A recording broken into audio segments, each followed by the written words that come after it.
But I just wanted to share with you some of the work that we've been doing across the Genesis Care network. This may or may not be a product that you're aware of that we are currently testing with Vision RT. So SafeRT is something that we are trialling. It's in one of our sites, but we're seeing some really nice results with it. So I thought I'd come along and share some of that work with you. So a quick agenda. I'll talk to you a little bit about who Genesis Care are very quickly. What is automation in relation to SGRT for us at Genesis Care, and how SafeRT fits into that, and also how it helps us to mitigate risks, especially in some of our busiest centres. How surface-guided radiotherapy through automation can reduce risk and improve efficiency. How we've automated some of our techniques, such as DIBH. I've heard some awesome talks today. We've done some things very, very similar in relation to workflows and things, and also faceless shells. Some of the time savings we've seen and benefits across some of our techniques. And then I could not mention tattoo-free treatments, because it is the thing I absolutely adore, that we get the best patient feedback about. And something that, you know, if any of you want any information around how we went about implementing that, please reach out to me. I'm more than happy to help and, you know, work people through how we did that in Genesis. So Genesis is quite a big organisation for those of you who don't know who we are. We've got 30 treatment centres in Australia. We're the largest private provider of radiotherapy in the UK and Spain. Really lucky to have some of my colleagues in the audience today from across Europe too. We've got approximately 100 linear accelerators globally, and our footprint will probably double in the next 2 to 3 years. So we are growing quite rapidly. When we look at technology like SGRT, we tend to do it in one area of the globe first, try and test it, and then look to rapidly deploy across the network. So we are SGRT in all of our sites in the UK now, and starting to roll out in Spain as of next week.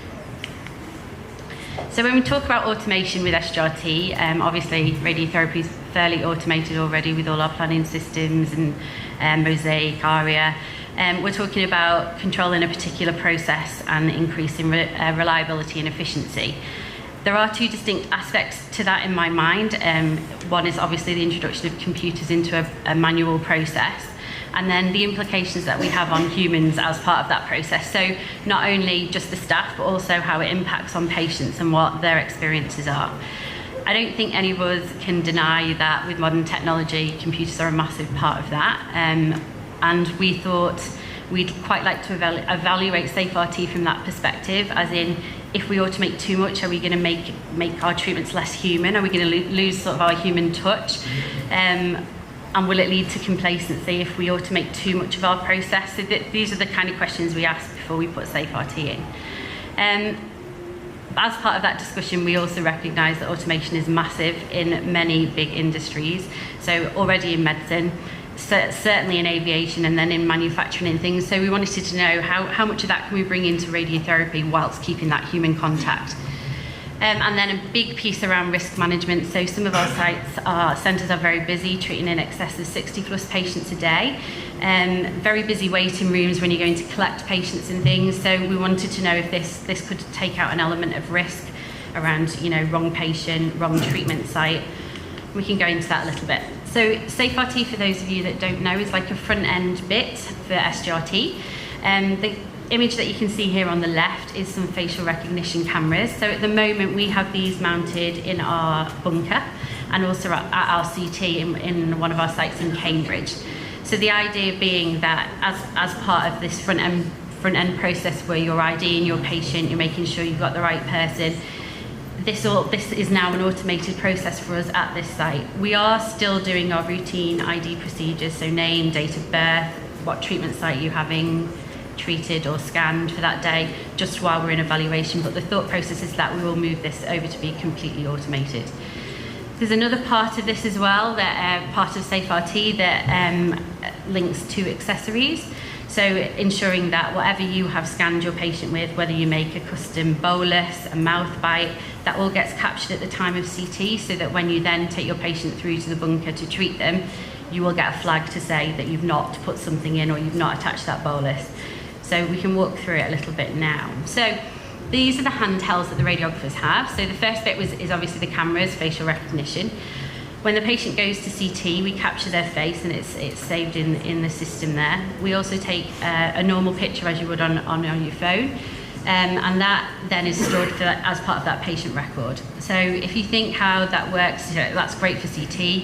That's also there for every fraction. So if you've got a busy waiting room with 40 patients sat in it, and you send your radiographer out to get Mrs. Jones, who knows who Mrs. Jones is, you can actually have your hand held in your hand, actually look at the picture that you've captured for them and know that you're already bringing the right person through. They'll then enter the treatment bunker and have their face recognised with the facial recognition cameras, and that's your second check. With the system, you can capture all these profile photos, you can enrol them into the system. We have handhelds for the waiting room ID. We can verify facial recognition on the LINAC and prior to treatment, and then over the course of testing, and finally we're hoping that these systems will integrate, or they will integrate, so that treatment will not be allowed to proceed through your TPS without having that facial recognition actually happen first. So another good bit of the system is that obviously we talked a little bit about enrolling accessories, so that is literally done as a click in the room off the iPod. You verify those again in the bunker. You can also create individual labelling for bits of kit, so we have a barcode scanner, so if we've made something specific for that patient, we can actually label it then and there in CT and actually just beep that in the LINAC to make sure that we have it and we're using it for every fraction. It is really fast. They are, and it is based on an iPod, so it's really easy to use. We've had no sort of training problems. It's very the workflow is very straightforward, much like AlignRT is too. I'm not going to go into how the system works because you've heard it from a lot more intelligent people than me today. A lot of physicists have talked around how the technology works, but we also have AlignRT installed across all of our centres. It's great, it's non-ionising, it's non-invasive, which means for us we use it for every patient and for every fraction. We use it for setting up, so we've gone over to a more automated setup, not using tattoos. We actually trust the system to position our patients correctly for every fraction. And then again, like many people have talked about, we use it for that intra-fraction motion management and gating the beams if and when the patient moves out of their thresholds. I've lost the picture somewhere in the middle there, never mind. So I quite like this picture. This really helped me when I was trying to understand how the system worked, and also it's really useful for when you're thinking about defining your ROIs. We've heard lots of people say around the importance of ROIs. This is sort of showing you what each of the cameras see, so bear that in mind when you are defining ROIs and things, and then you get your nice overall picture when all three cameras are fully visible and you can see the patient.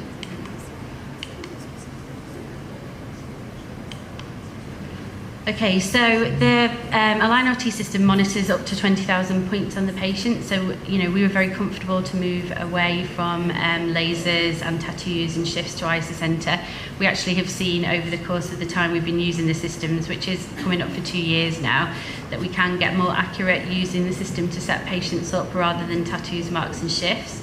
We really like the functionality of real-time monitoring, and we have been quite surprised how much patients do move that we were unaware of before we implemented AlignRT. Even things like pressing the buzzer on the way out, you'd get outside and patients would have moved 3 or 4 mils just from jumping when you pressed the sort of exit button. So it is another set of eyes to watch the patient, and that gives us real assurances in a lot of our busy centres. Again, faceless shells. This is we set up fully with AlignRT for all our head and neck patients now as well. We have recently implemented faceless shells across the network, following a test period at a couple of our sites.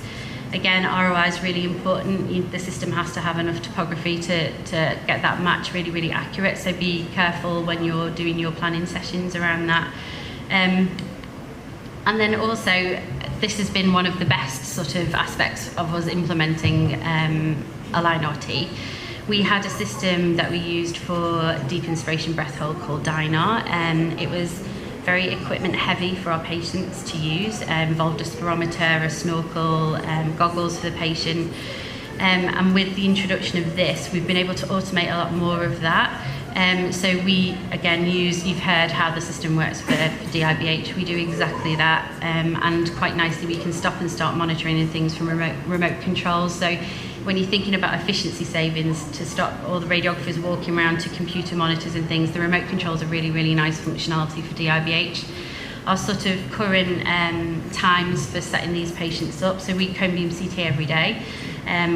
The recent stats from last week is about 4.5 minutes from the time the patient enters the bunker, set up and cone beam CT, shifts and treatment. So for our DIBH patients, we're getting super, super quick with this now that we've got a lot of experience.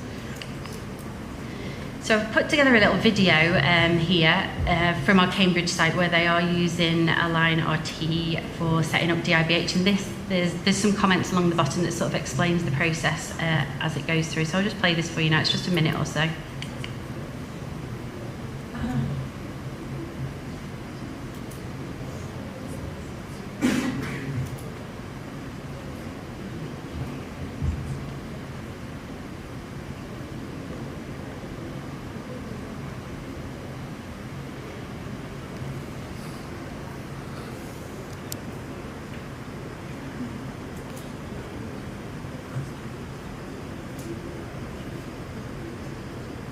So we pop the patient to an approximate position using our lasers first.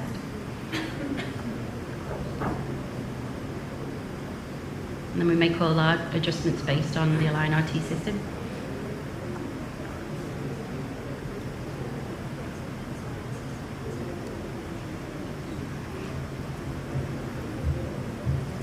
So that's the patient positioned in free breathe.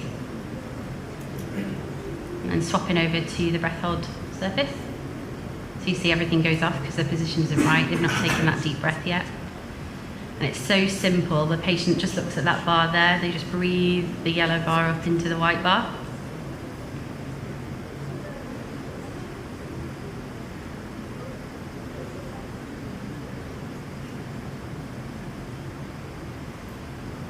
At this point, we correct for any little translations on the long and lat. But again, like everyone said so far, we don't adjust the height.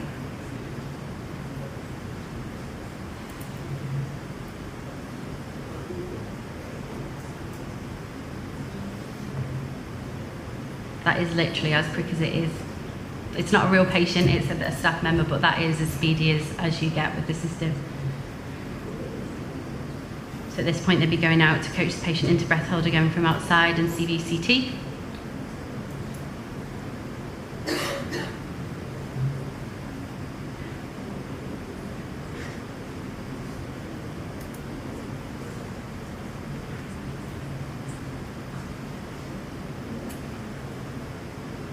And they breathe in and out for treatment.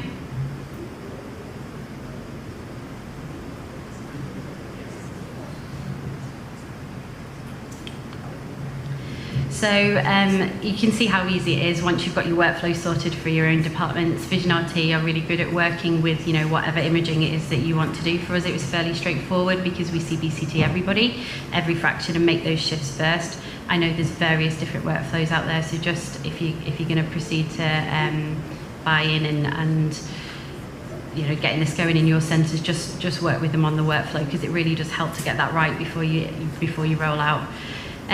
For us, we've seen massive time savings, especially with DIBH setup. You can see from the video just how quick it is. When we were using our spirometry-based system, we were doing prep sessions that were taking an hour while we coached patients on how to use the snorkel and the mouth bite. Patients found it quite stressful. We had a lot of people that needed to go away and practice using the snorkel and come back. So on average, we've saved around an hour and 15 per left breast patient, which has been really, really good. And our average treatment time is down to about 4.5 minutes now, including XVI, which is super fast. And then this is my favourite bit of rolling out Align RT, and it's something that we didn't plan to do. It's something that kind of evolved from the staff and the patients in the centres. So when we were very, very happy with the accuracy, the staff sort of said we're setting up to our tattoos and lasers and making shifts, and actually we don't there's no benefit, because then we're moving away from them to correctly align our T-screen anyway, because that's more accurate. Do we really need to tattoo and mark our patients? They hate it.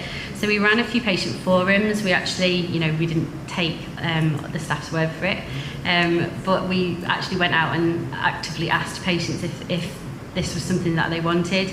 And actually no patient said if they had the choice they would have a tattoo. And I know we all do it as standard, and it's something that, ever since I started training, we've tattooed and marked patients, but this gives us the ability to not have to do that.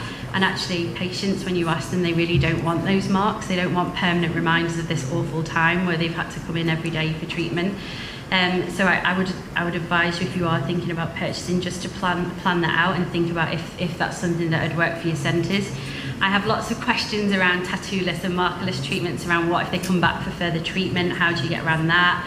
A lot of our doctors had those questions, and actually you would never plan a patient from a tattoo. You would always use your TPS for that anyway. I've never known a doctor that would plan another complex treatment based off a tattoo on a patient's skin when they've probably lost or gained weight. And you can actually always mark back those reference marks on from the time of CT. And again, if anybody wants me to walk through that workflow with them, I can surely show you that. But this is actually a real driver for us. Patients are actually choosing to come to us now, just because they simply don't have to have tattoos and marks. So it is a real big deal for them, so I urge you to look at that. There's lots of studies coming out as well. Robin can pass on details of those for you around positive psychological impact of not having marks for cancer treatment. And it really helps with body confidence, sort of 4 or 5 months after they've finished treatment. They recover much quicker than patients that have got permanent marks still on their skin. And that is a little whistle-stop tour. So is there any questions, anyone?